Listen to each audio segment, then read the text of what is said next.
a master's degree in public health. So I think that's it. I'm introducing Jody, and please, you have the floor. Thank you. Okay. Thank you, Colette. And thank you for this opportunity to present this information today. We're really looking forward to sharing this educational program, and so grateful to Eva Roszkowski, who's my coworker, who I miss dearly. I see her via Zoom, but not in person anymore.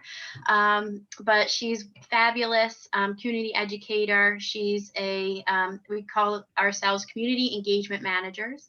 That's our job title. And she has a second title, which is also the advisor to the Young Professionals Alzheimer's Council, which we call YPAC as an acronym. And I think Eva's going to take a couple minutes maybe to introduce what YPAC is. We're always looking, she's always looking for new members. I know Jennifer, you're one of the members as well, and it's just a really dynamic program. I wish I could be a part of it.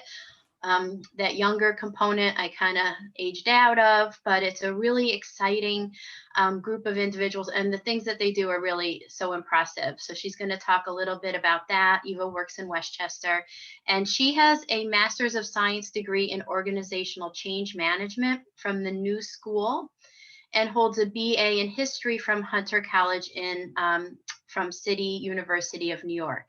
So thank you so much, Eva. We're looking forward to the educational program today, and thank you.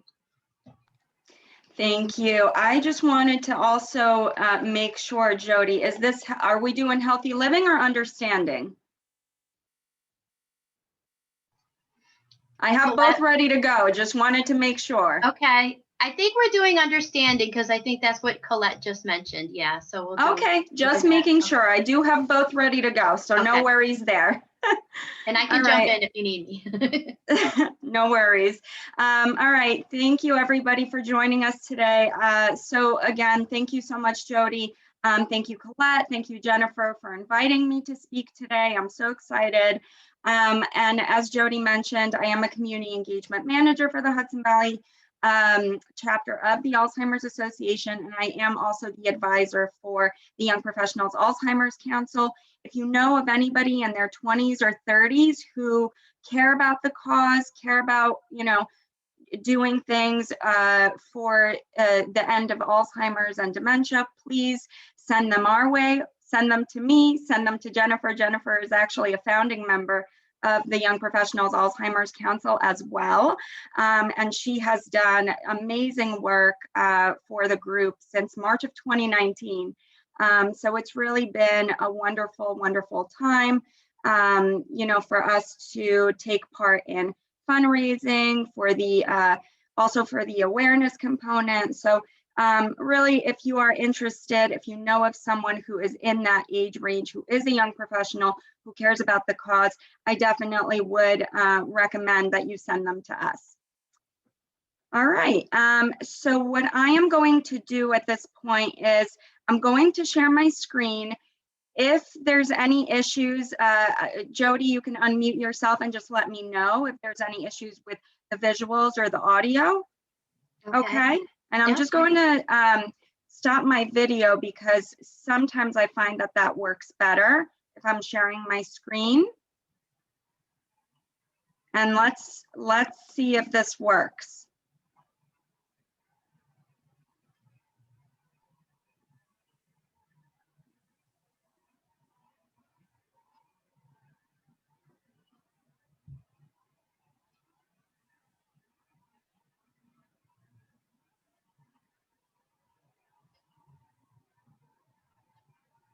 Okay, it's starting, Eva. Excellent. Thank you so much. We see the 3 dots moving. Woohoo! Yeah.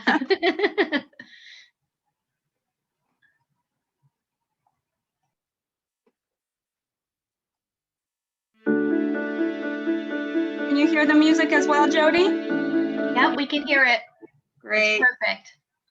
All right, great. Well, thank you so much. And again, welcome to the Understanding and Responding to Dementia-Related, Understanding Alzheimer's and Dementia program. My name is Eva, and I just again wanted to thank everybody for having me today.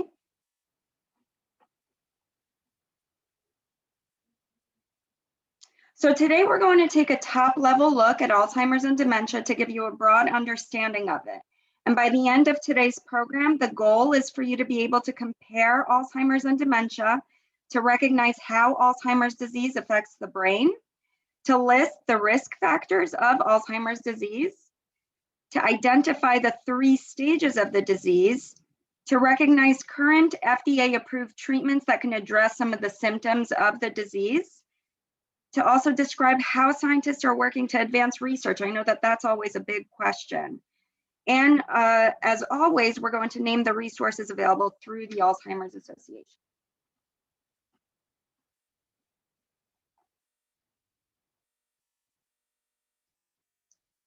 So Alzheimer's disease is a global crisis, and you are probably hearing more and more about it in your personal lives and on the news. And we're going to start off by seeing what you know about the impact of Alzheimer's in the United States. And typically when we do this type of program in person, which at this point has been over a year since we've done it, we do like to do this quiz portion live and ask people to raise their hands. We don't have that luxury today because we're doing this in a virtual format. So just think to yourself what the answer might be, and then we'll see if you're right.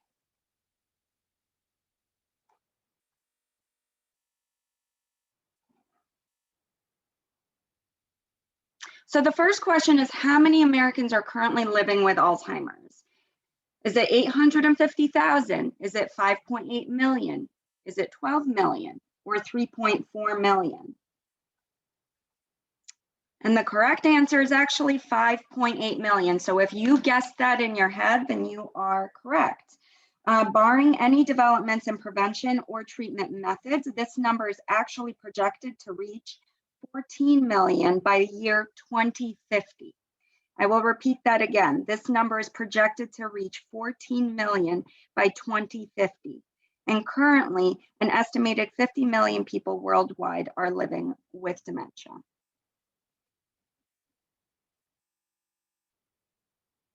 We do have another question here. How many unpaid caregivers do you think are providing care in the United States for individuals living with Alzheimer's?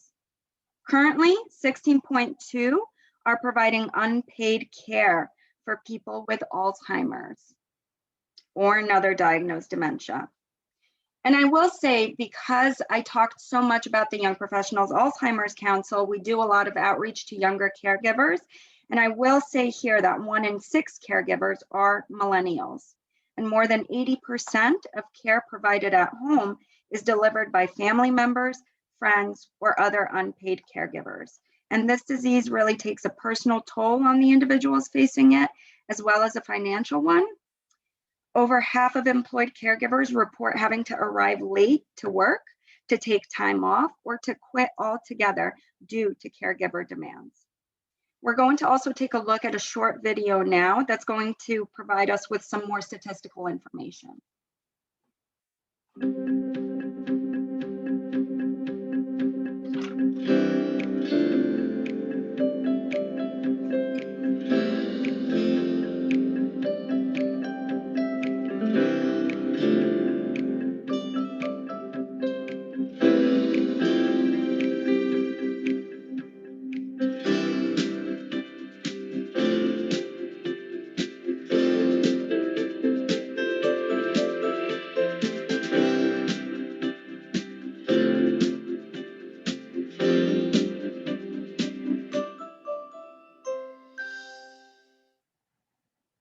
All right, so I know that that was a lot to take in. That was a lot of information. You may hear the terms Alzheimer's and dementia used interchangeably. They are related but different. And in this section, we're going to discuss the difference between the terms. But before we go into that, we're going to take another quiz.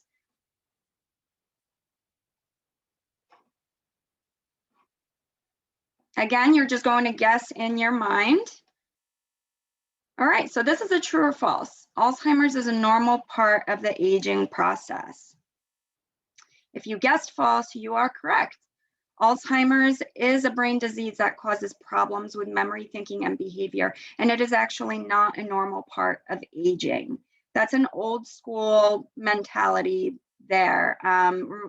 You may have heard the term senility in the past.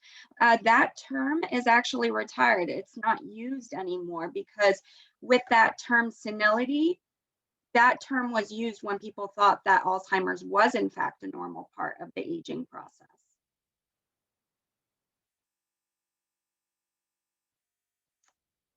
All right, people younger than age 65 can develop Alzheimer's. How many think that this is true? It's either true or false. It's actually very true. Approximately 200,000 Americans younger than age 65 are living with younger or early onset Alzheimer's. Usually early onset diagnoses are made when a person is in their 40s or 50s. And I can attest to this because my father was diagnosed at the age of 56, and that was 11 years ago. So he had to retire early, but he was diagnosed with early onset Alzheimer's. And now we're going to hear from Dr. Heather Snyder, who is an expert in the area of Alzheimer's and dementia, and she is going to explain how Alzheimer's and dementia are related. Dementia is the umbrella term for an individual's changes in memory, thinking, or reasoning. There are many possible causes of dementia, and Alzheimer's is the most common cause.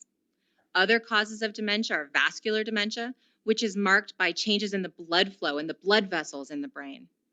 Dementia with Lewy bodies, identified by specific brain changes throughout the brain that include the buildup of a protein known as alpha-synuclein. And frontal temporal dementia, which is marked by brain cell loss in the front sections of the brain or the frontal lobe. Each type of dementia may have distinct characteristics to cause specific behaviors in the individual, but there is also some overlap in behaviors among the types of dementia.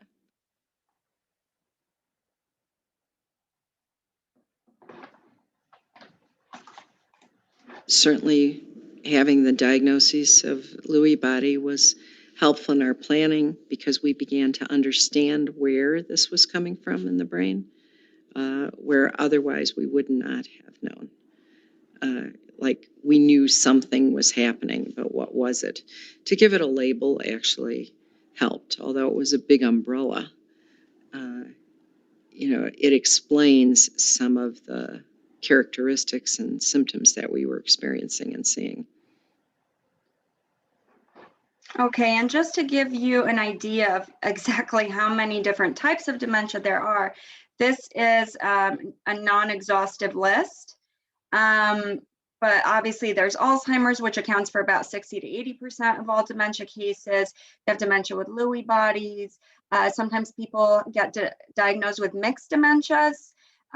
So for example, my father was diagnosed with early onset Alzheimer's and frontotemporal dementia. Parkinson's disease dementia, vascular dementia, but there really are over 100 different types of dementia, and that's why it's so important to know what is causing someone's dementia. So while there is not yet a treatment that can slow or stop Alzheimer's, there really is great value in seeking that accurate diagnosis so that you know what you are facing and better understand what to expect.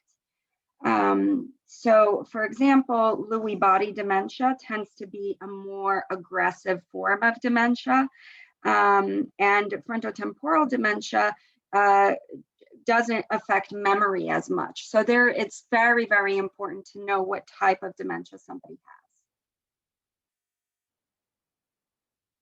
And this is just a quick recap. Dementia is a general term for a collection of symptoms that are severe enough to interfere with daily life. Alzheimer's is the most common cause of dementia, which is why we talk about it so much. Alzheimer's is not a normal part of aging. It's a progressive brain disease. And now we're going to just take a look at what goes on in the brain when Alzheimer's is present, because it is complicated, and also because the brain is our most complex organ. And it's also the most powerful organ that we have, despite weighing only 3 pounds. So now we're going to actually hear from another expert, Dr. Dean Hartley, who's going to tell us just a little bit more about Alzheimer's disease.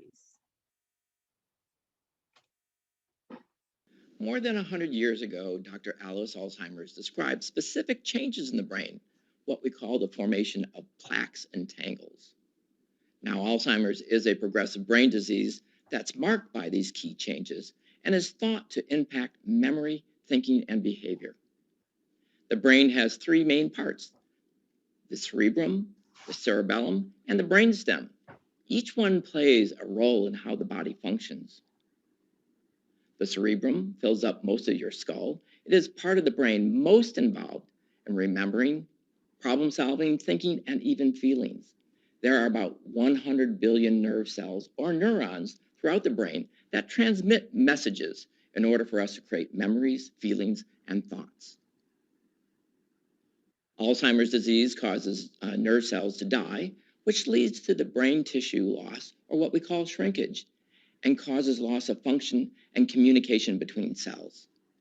These changes can cause the symptoms of Alzheimer's disease, such as memory loss, problems with thinking, planning, behavioral issues, and even at the end stages, problems with swallowing.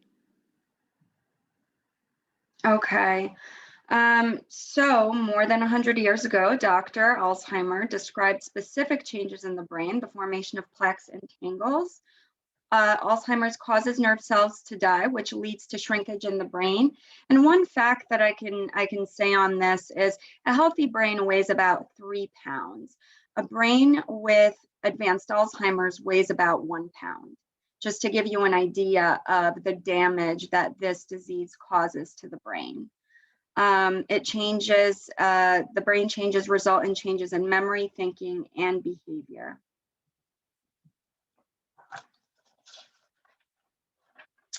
All right, so everyone with a brain is at risk of developing Alzheimer's disease. There are a few known factors that increase a person's risk of developing Alzheimer's disease. And we're going to take another quiz, because why not, to see if you know which one is the most common. I hope you guys are enjoying these quizzes. Okay, so what is the greatest known risk factor for Alzheimer's disease? Is it genetics? Is it family history? Or is it age? If you guessed age, you are correct. As mentioned, these are all known risk factors, but age is the greatest known risk factor. And we are going to hear from Dr. Heather Snyder, who's going to talk a little bit more about these risk factors. Alzheimer's disease is marked by specific brain changes that result in the clinical changes in individual experiences. That is, changes in memory, thinking, or reasoning. And ultimately, Alzheimer's is fatal. The exact cause for these changes is unknown, but there are some hints as to what may contribute to an individual's risk. Age is the greatest known risk factor for Alzheimer's. And when we look at populations of people, we see an increased risk over the age of 65. However, Alzheimer's is not normal aging. Family history is also a known risk factor. Research has shown that those who have a parent or a sibling with Alzheimer's are more likely to develop the disease, and that risk increases if more than one family member has Alzheimer's. When we talk about the genes involved in Alzheimer's, there are two categories that could potentially be involved: risk genes and deterministic genes. Risk genes increases an individual's risk for developing the disease, but does not guarantee that they will develop Alzheimer's. Deterministic genes, which are rare for Alzheimer's, guarantee that the person will develop the disease.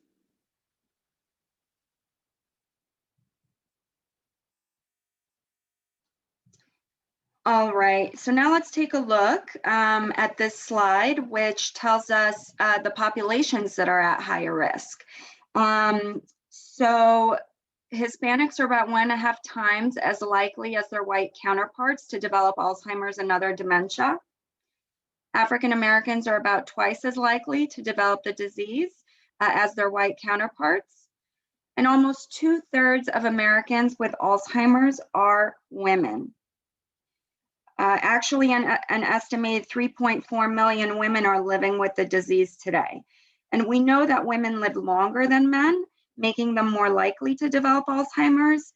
But really, longevity and lower death rates can only partially explain this difference. So this is where I'd like to make the plug that researchers are exploring how genetic differences between men and women may impact disease risk. And there's a lot of research going on simultaneously about all of these different factors that we're talking about.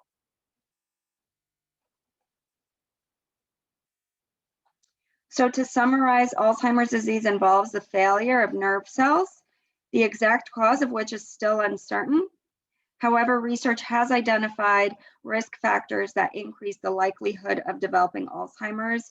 Age is the greatest risk factor, as our risk of the disease increases after age 65. But just because age is the greatest risk factor doesn't mean that there are no other risk factors, right? Family history is also a known risk factor. Having a parent or sibling increases an individual's risk.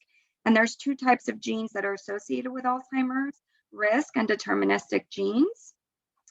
And Hispanics, African Americans, and women are at an increased risk for developing the disease. Again, we don't know all of the information and all of the reasoning behind that, but there is still research happening to figure all of those things out. So no two individuals experience the symptoms and progression of Alzheimer's disease in the same way. And we actually have a saying at the Alzheimer's Association that if you've seen one person with Alzheimer's, you've really just seen one person with Alzheimer's, because it manifests differently for everybody. And we're going to hear now from Dr. James Hendricks, who is also a dementia expert, on why this is the case. One of the things that impacts our brain is all the other things that can happen to us as we age. And we know that Alzheimer's, the most common risk factor for getting Alzheimer's disease is age. But we also have lots of other things that go wrong with us as we age. And so how those other health factors impact our brain can also impact how Alzheimer's presents in other people. Okay, and now we're actually going to hear from individuals who are living with the early stages of the disease. It's a different kind of forgetting. It really, really is. It's not just forgetting where I put my car keys. It's much deeper than that. And for example, I cannot read a book. I used to be a voracious reader because by the time I turn a page, I have forgotten what I had read. And if you're reading a novel, you have to know what transpired before it in order for you to continue to read on. And so I can't read a novel. So I've even stopped trying. Math, I can't do a simple tip anymore. You know, I sit there, I stare at it. It's crazy what numbers I can't deal with anymore. And in some ways, that's the disease to me. The other thing that I've increasingly been struggling with are words, which I've dealt with words my entire life. You know, as an avid reader, as a reporter, as a writer.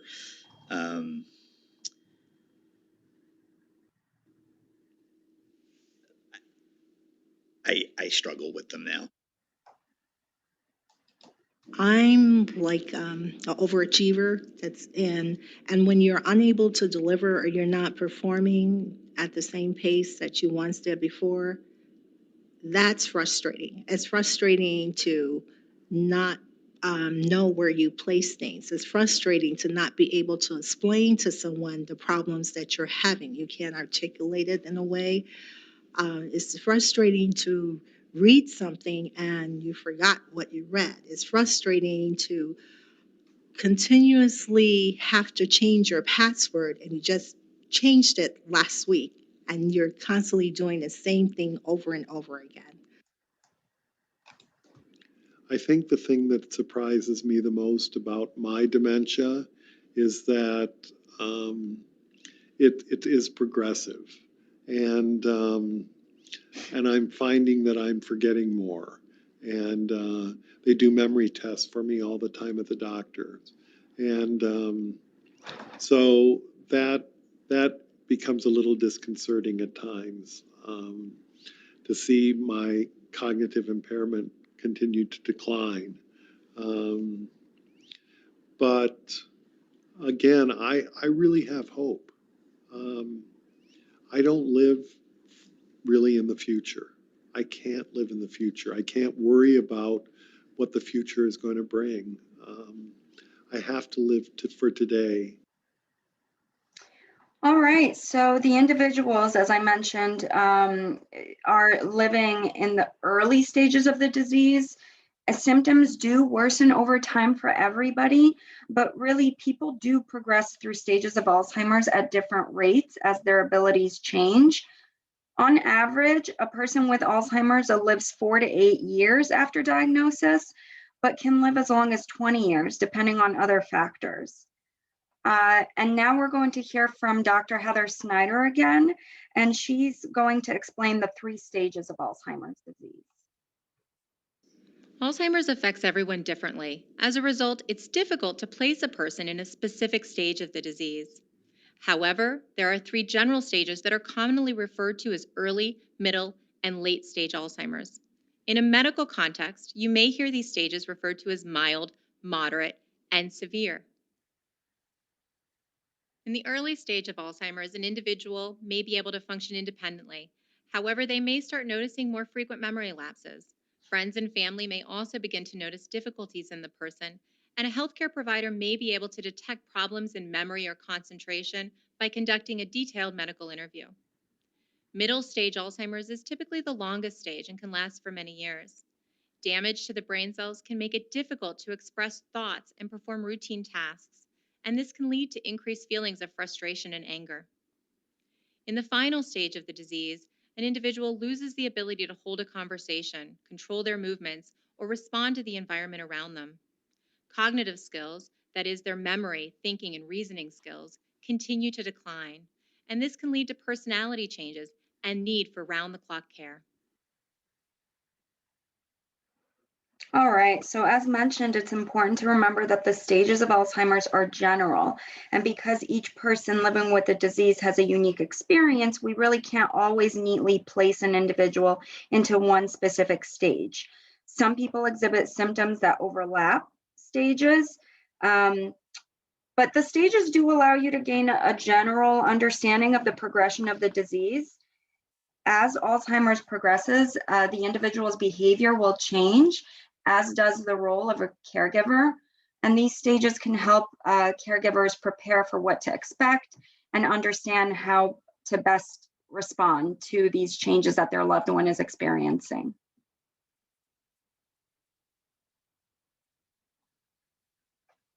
So here's just a recap. 3 stages are early, middle, and late. No 2 individuals experience the symptoms and progression of Alzheimer's disease in the same way. And while symptoms worsen over time, people progress through stages at different rates as their abilities change. And now we're actually going to look at FDA-approved treatments for symptoms of the disease. And we do have another quiz question.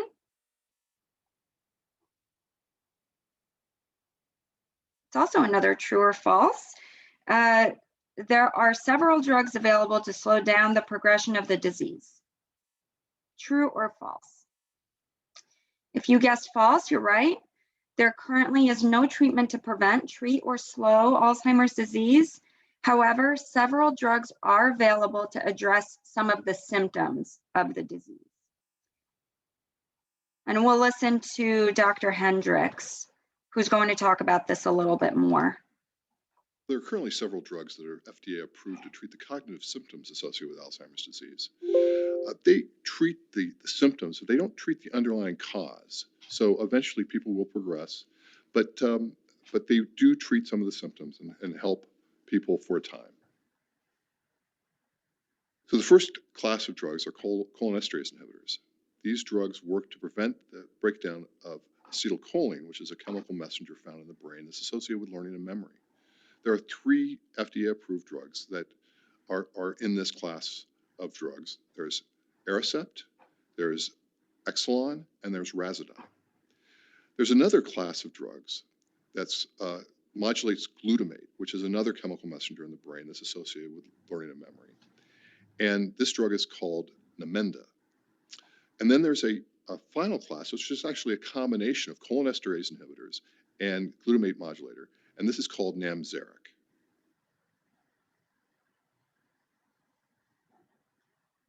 All right, so as Dr. Hendricks said, these treatments can help relieve symptoms in people for a time. Because everyone experiences Alzheimer's differently, these treatments work in varying degrees, and they're not necessarily effective for everyone. This is also why an accurate diagnosis is important to ensure that the proper treatment is prescribed. And also, I will just add in here that drug misuse may lead to negative side effects, which is why this is it's just so important to have an accurate diagnosis and an accurate or an accompanying plan for that diagnosis.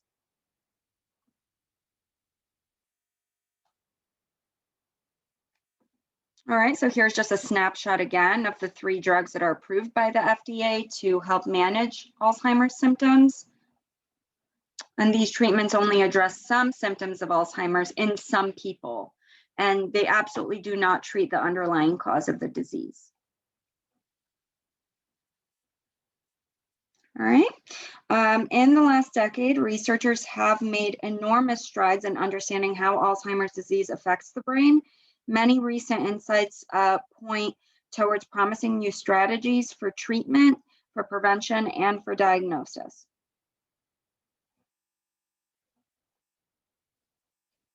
This is an incredibly exciting time in Alzheimer's and dementia research. The advancements that we've made in the last decade to understand the disease as a continuum, meaning that the biological changes are starting a decade or more before someone is experiencing the changes in the memory and thinking. This sets the stage for possible prevention. The idea that when we have the tools to identify those individuals at the earliest time point, and when we have the interventions to target individuals at that earliest time point, we can intervene to stop or slow the progression of the disease before an individual loses their memories. I'm excited about what we're learning these days regarding lifestyle. One of those things that we've seen in the past of things like exercise and nutrition have now started to gain more momentum to indicate to us that it can change your ability to slow cognitive decline. That is really the first stages of Alzheimer's disease. This may include things like social engagement, mental cognitive training. It can be things such as exercise. It can be nutrition. All those things are now starting to point that they will lower your risk for Alzheimer's disease.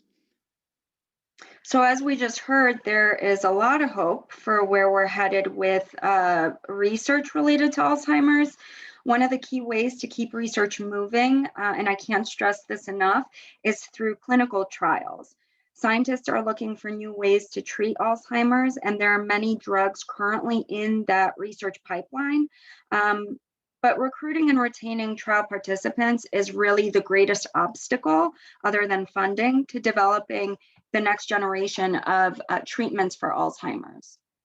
A lot of hope does come from the Alzheimer's Association, all the research that is being done. Even though there is not a cure today for the disease, I know in my heart there is going to be a cure one day. And I know we're getting closer for that cure. Because even if you fail in a research study, you learn from that failure in the research study. That failure always brings progression. It's nice to see the association spearheading in many ways the emphasis on getting the money at the federal level and at the private sector to get the research done so that someday there will be an effective treatment, hopefully cure, hopefully prevention.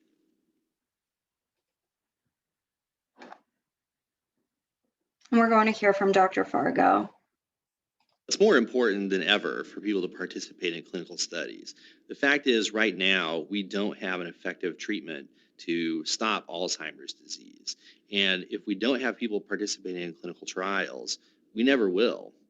And so participating in a clinical study is one way that everyone can get involved in a very direct way in the fight against Alzheimer's disease. And for people who currently have dementia or Alzheimer's disease, there are some additional benefits. You get access to very close medical care. You also may be among the first people to have access to the treatments that will eventually prove to work. Sometimes you hear the phrase, it's a failed trial. That means that it didn't hit the endpoint, it didn't achieve an FDA-approved drug. But I would say as a scientist, the only failed trial is one that doesn't give you valuable information. And if the trial is well designed, if it is a good scientific experiment, you get extremely valuable data so that you can plan the next trial and do the next study even better than the last one. And it gets you that much closer to that FDA-approved drug, to that effective treatment, and maybe someday even a cure. So if you're asking, hey, how can I find a clinical study to participate in? I am so glad that you asked, because the Alzheimer's Association does have a service that helps people find studies, and it's called Trial Match. So I'm going to play a video about Trial Match so you can learn a little bit more about that. Currently, more than 5 million Americans are living with Alzheimer's. By participating in clinical research, you can move us toward methods of treatment and prevention for all those affected by this devastating disease. Alzheimer's Association Trial Match is a free clinical studies matching service for those with dementia, caregivers, and healthy volunteers. To start, simply create a confidential user profile and receive a list of studies that may be a match for you. Don't just hope for a cure, help us find one. All right. So we've made it to the final recap for the day. Scientists have increased their understanding of Alzheimer's significantly over the past decade. People with the disease, caregivers, and healthy individuals without dementia are all needed to participate in clinical trials in order to find methods of prevention, treatment, and ultimately a cure, right? That's our ultimate goal. So drug and non-drug studies are taking place across the country and online. So really take a look at alz.org/trial match to take a look at all of these clinical studies that are happening and to maybe see which ones you can participate in. And of course, as always, here's a plug for the Alzheimer's Association. We are in communities across the country, providing direct service to individuals, but also providing direct service to families that are also facing the disease as caregivers. All of our services are free to the community. And let's give you a, let's play the theme song.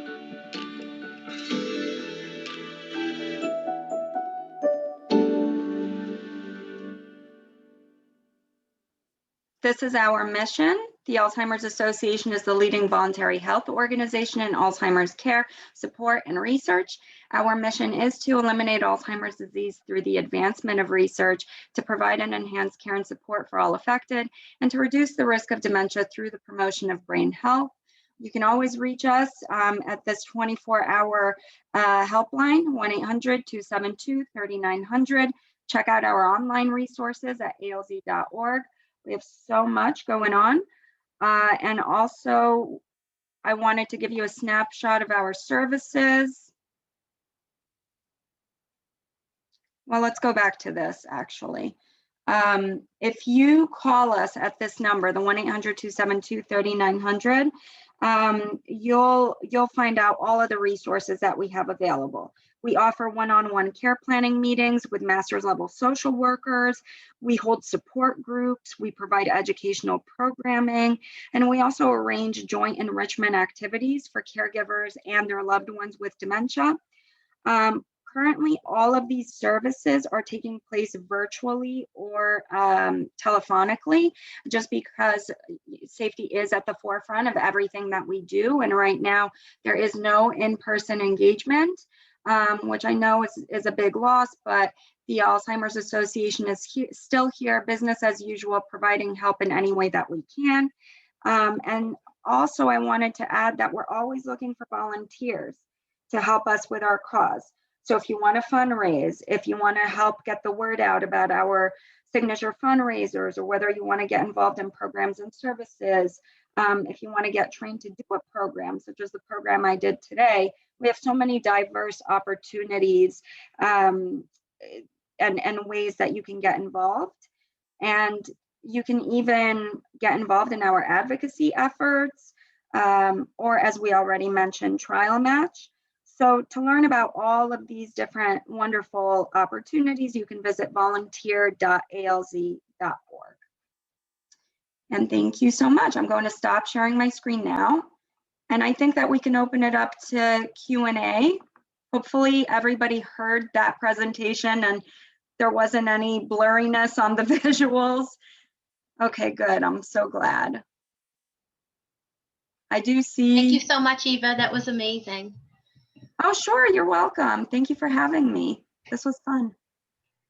I think there was a couple, I did see one question that was sent to me. Does anyone have any questions before I go into the one I know of?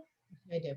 Okay, go ahead, Anne. Quick question. Who is the one who makes the diagnosis? Would this be a neuropsych? Is this a neurologist? Which specialty? Do you know? Such a great question.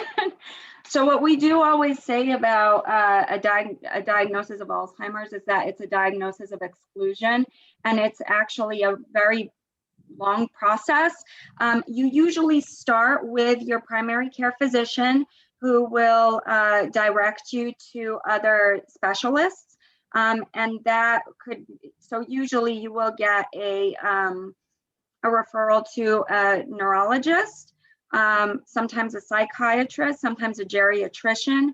And also there's the additional testing to make sure that you don't have any vitamin deficiencies, to rule out brain tumors or water in the brain, to rule out, any other type of medical condition that could be manifesting in this way. So it really is a diagnosis of exclusion, and I will say that it is not a short process, but it needs to be an accurate process. If it's a very short process, I would be wary. I would be suspicious because it really, you really have to rule a number of things out.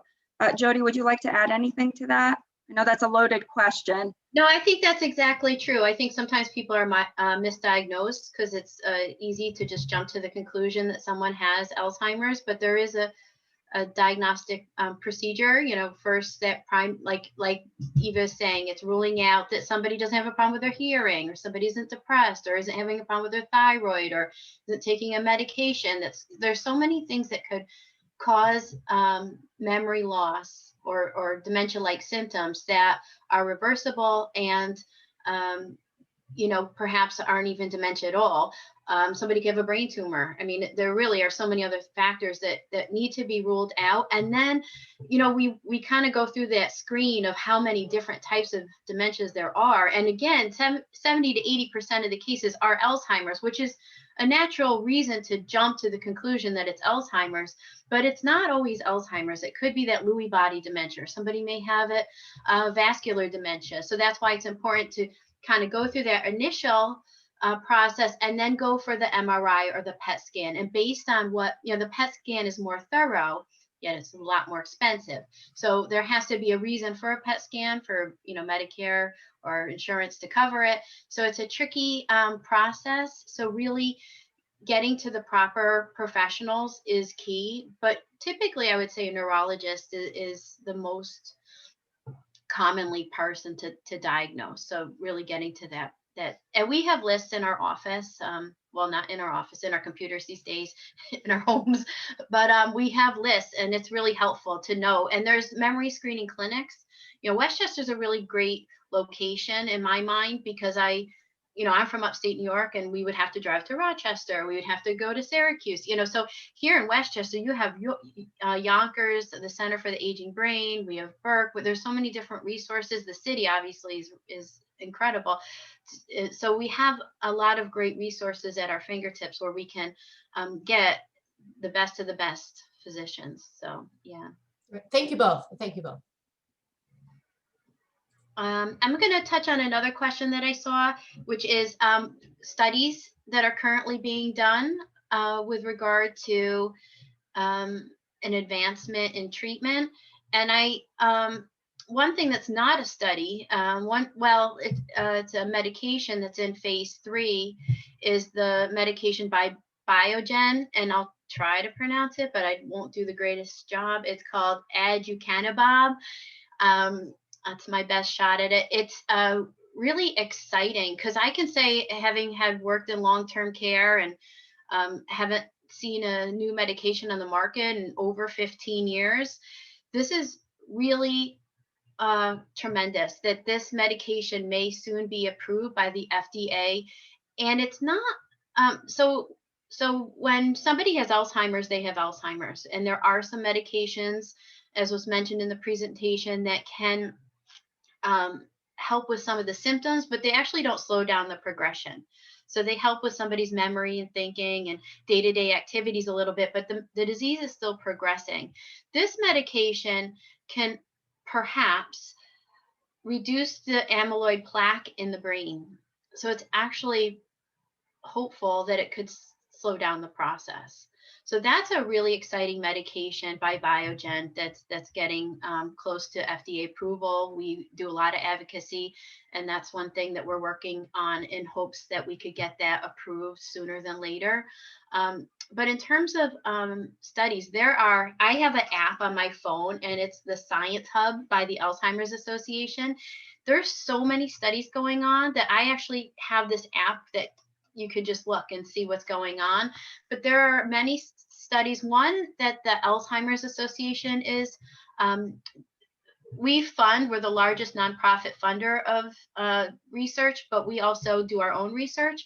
And the US Pointer study is one that we are doing that really takes a look at those lifestyle factors, because we know, and we talk about it all the time, that healthy living has been proven to decrease our risk of cognitive decline. So if we eat healthy, we always talk about the Mediterranean diet at the Alzheimer's Association, which is also the diet that the World Health Organization encourages people to follow. So the Mediterranean diet, but exercise, it's all that, getting the blood pumping to the brain. It's like the brain is our computer. So we want to, charge our computer, take care of our computer. So reset our computer through sleep. So there's all these lifestyle intervention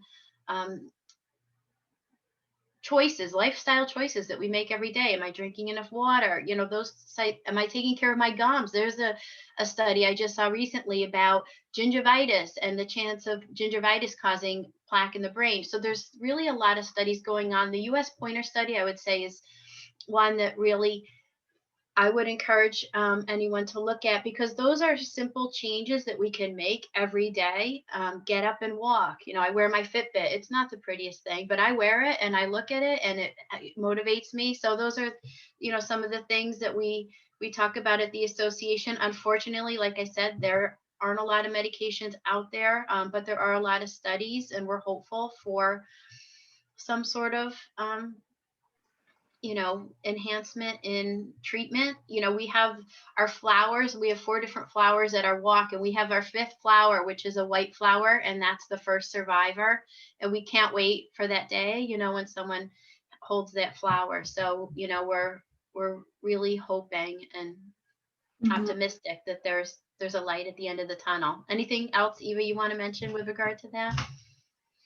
No, I think you covered it. I did see another question come in through the chat. What's the difference between the foundation and the association?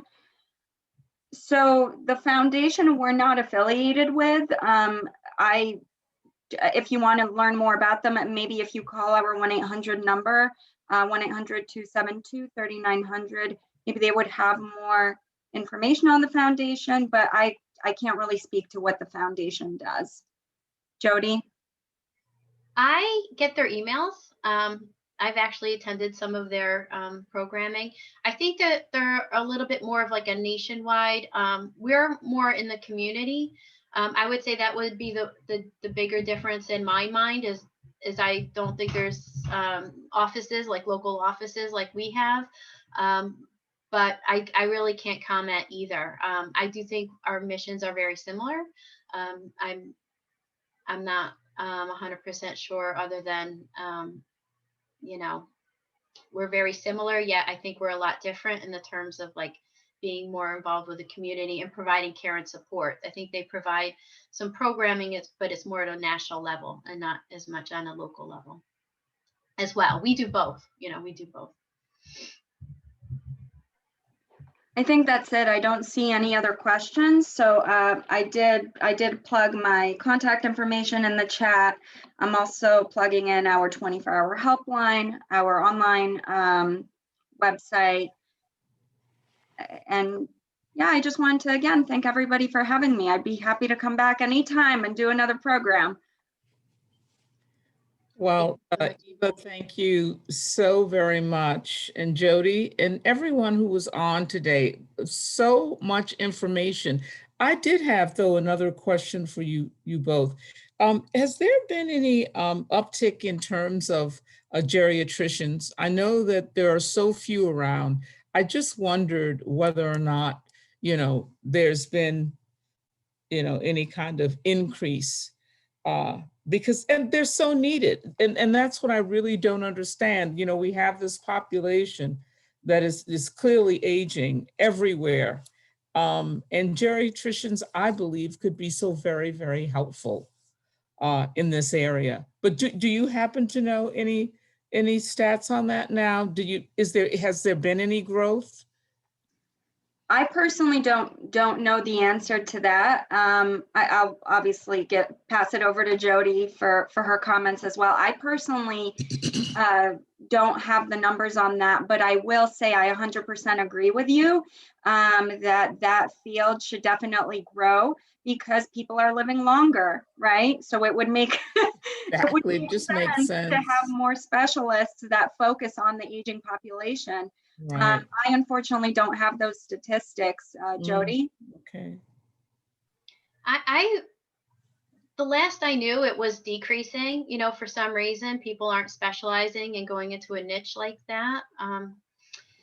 I don't know the ration. It's too bad. I agree completely. It would be ideal. Yeah.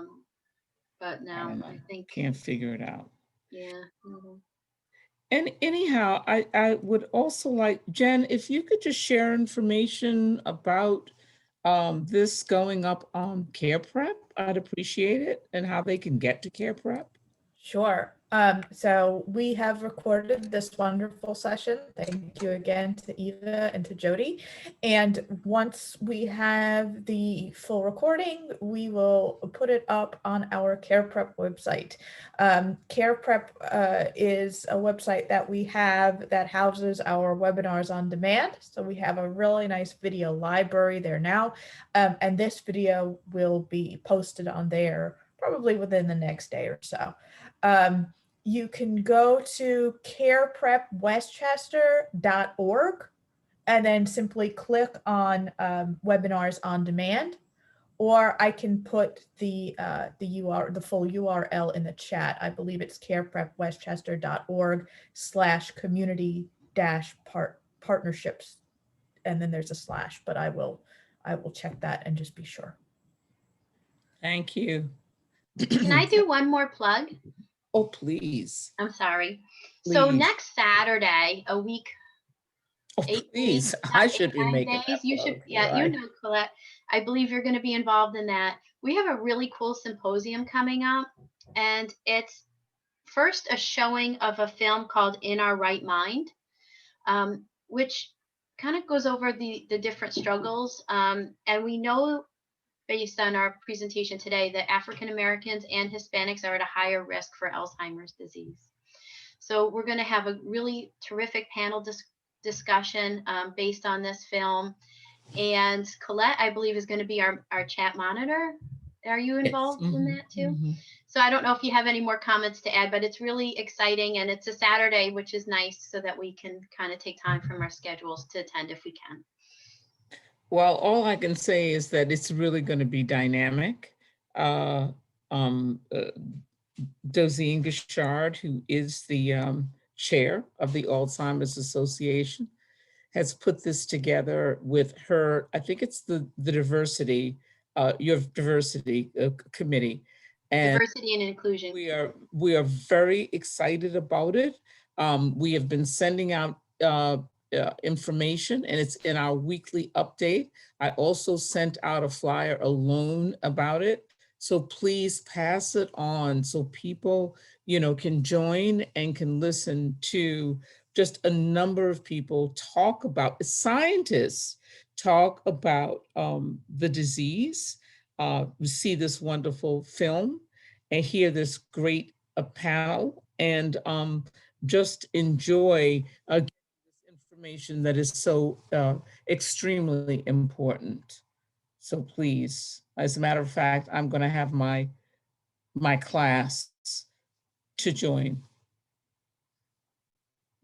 that that program without a doubt. So thank you for that, Jody. And thank you all for joining us. And we will see you next time. Bye-bye.